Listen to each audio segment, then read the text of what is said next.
What under $10 item is a total game changer? Barkeeper's friend.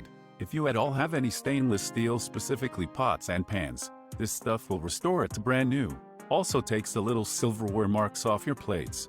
Holy shit, you're an angel. Can't believe this worked. A good hairbrush. I used to have a shitty comb and my hair was constantly in knots. I brought a Tangle Teaser on sale a few weeks ago and my hair is so smooth and less frizzy now. I swear by my wet brush. I have thick, wavy textured hair that used to take half an hour to brush and detangle. Not anymore. I also swear by wet brush. I never realized how badly other brushes hurt until I started using my wet brush. Now I will never go back. I don't know why all brushes aren't made this way. I've got 2 young daughters and brushing their hair always resulted in tears. When I was Christmas shopping, I came across a wet brush that had the Frozen characters on it. I bought it for them just for the characters, but I'll be goddamned if it wasn't one of the best accidental investments of my life. It seriously makes brushing their hair so much easier. This whole thread is an ad for wet brushes, but Jay can't even complain cause I have one. A small sewing kit. I moved out of home and my mom gave me one. It contained a few needles, string, spare buttons, small scissors, measuring tape, etc. At first I thought, what the frick, I will never need this. I have now used that sewing kit countless times. Fixing buttons, sewing holes in clothes, etc. Very handy. My sewing kit sat dormant for years, but finally, about half a decade ago, a button popped off a suit and I was like, I've been waiting for this. An oven thermometer. I have a friend who fancies herself a baker and spends $sign on fancy ingredients and shitloads of time in the kitchen and then wonders why her stuff always turns out dry and overbaked. An oven thermometer is good to have, but you can also use an instant red thermometer on baked goods, too. They're not just for meat. You usually want an internal temperature around 210 degrees Fahrenheit for cakes. Very true. But I like having an oven thermometer, because I want to know if my oven is at the correct temperature before I put anything in it. The one we have sucks and needs to be calibrated. It runs about 25 degrees higher than you set it, so that can really affect how food cooks, not just whether or not it's done. A sponge on a stick. Can probably get 2 or 3 for under $10. No more squishing your hands into deep cups, thermoses, vases, mason jars, etc. I wash myself with a rag on a stick. Ah, hehehe. This is what I thought of immediately. Plus you won't have to waste all that money on toilet paper. This is what the Romans did unironically. A pocket knife. Picked one up for $5 and had no idea how frequently I'd use it until I actually had one. Be warned. Could turn into an addiction. My spouse just bought a $150 knife to add to his collection. Another fine addition to my collection. Get out of here, Grievous. My spouse has been buying multiple $200 plus knives, but recently informed me that he just bought a $150 knife to add to his collection. There. I fixed it for ya. People often get weirded out by me carrying one, but it's so freaking useful. I truly think almost everyone should carry one, and not in a weird always have a weapon on your way. Like a 3-inch blade is really gonna do very little if you need a weapon. It's a tool, and a damn useful one, and it can fold up right into your back pocket. Potato peelers. I was living a lie before I purchased one of these babies. I don't even know who I was before that. My roommate still refuses to use one and it makes me nuts how much potato gets wasted while she acts superior to me for doing it the traditional way. What exactly is traditional? Cause I grew up with my granny using peelers and there's many traditional ways that aren't used anymore for a reason, Lomeo. Dude bless you. This is a small, but specific chip I have on my shoulder.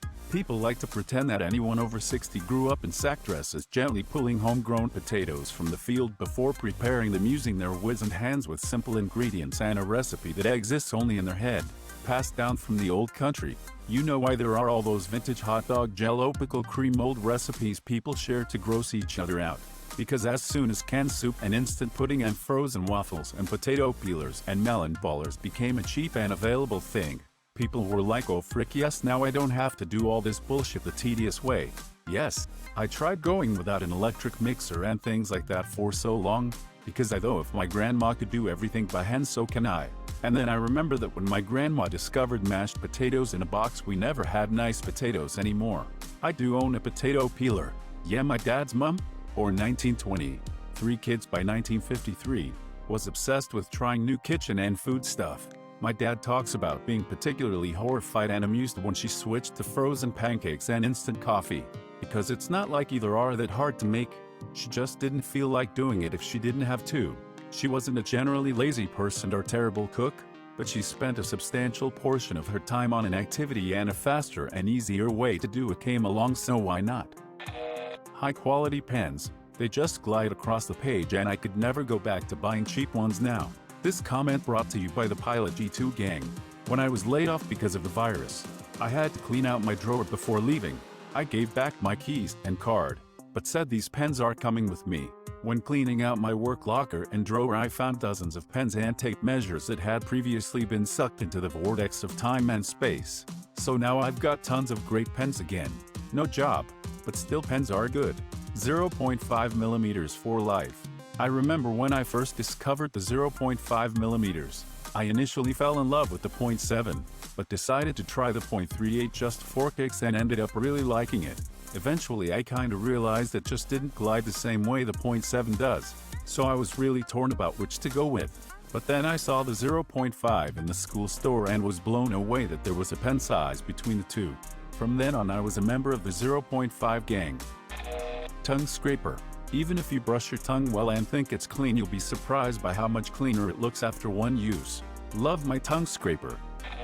This sounds like a BuzzFeed writer setting themselves up for an article. These under $10 items will change your life. Number 6 will surprise you.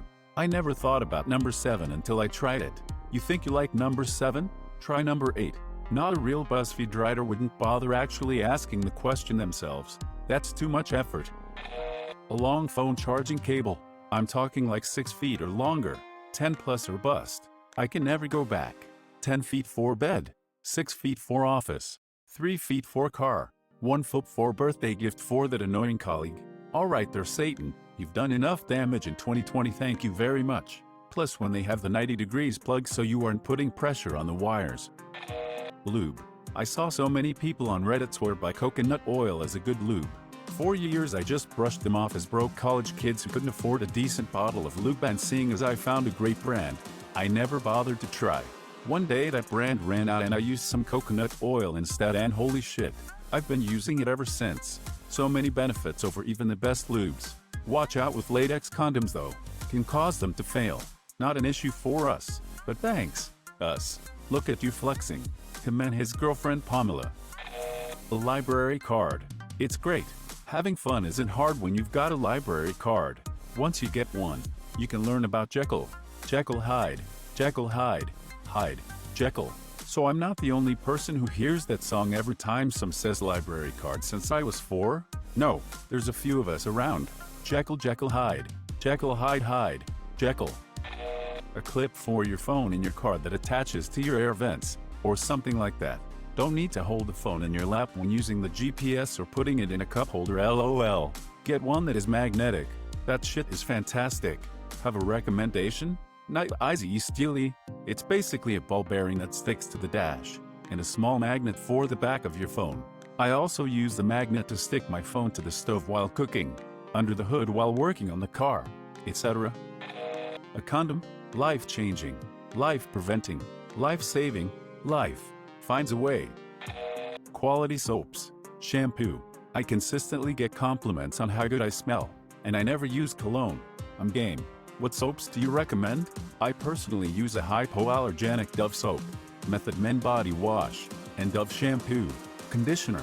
I would recommend buying all products within the same scent profile. My body wash, shampoo, and deodorant is all outdoor/wood scented. Method Man body wash. The entire line from the Wu-Tang Clan is excellent. Method Man body wash. Smells so good, like a classy suit store. If you live in a city, earbuds to sleep. I came from a small town and the only noise were cows or church bells. When I moved to the city I now live in, my sleep would constantly get interrupted and my sleeping pattern got fricked up. Now with the noise gone I sleep far better. The noises were never really loud, so it took me a long time to realize why I was always tired. I guess I could add to this by adding in a giant box fan. I suppose a bit more than $10, but still a game changer for good sleep. I actually know someone with a white noisemaker.